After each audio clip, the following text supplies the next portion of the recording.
Hi everyone, Jerome from Nemesis, and in this video tutorial I'll be showing you how to create custom filters. Let's jump right into it. So once you're on Prometheus, you're going to go down to the filter module, and once you're on the filter module, what you have to do is create a new point cloud filter here button, just click on it, and then you're on the setting page for the filter. So you're going to want to put a name on it, so let's say I want all my level 54 level 1 drifts. I could name it like that. I'm going to decide my type of scan I want, so I'm going to want all the scans. Then categories, since I want a custom filter only to see all the drifts of my mine. On the level 1 I'm going to use drift.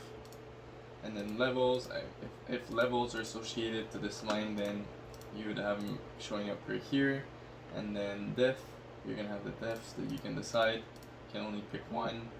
You don't have to fill out all the fields to create your filter. You can put as many as you want. You can put only one if you want, only scans.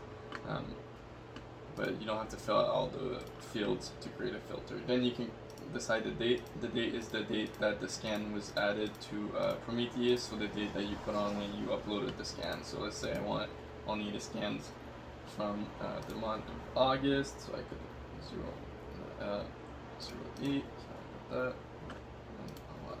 20, 31st, and then you just click create,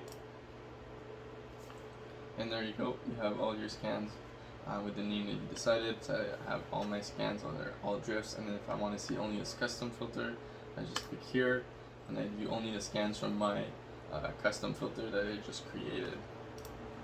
You can always go back and edit it, so you have edit this filter. You can go back to the settings page, and then you can also just delete it, so you can just click delete, and there you go. That's how you create a custom filter for your mine.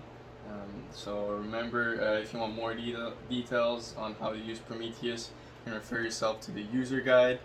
Make sure to follow us on all our social media platform, and follow our YouTube channel for to be up to date on all our latest tutorials. Thank you.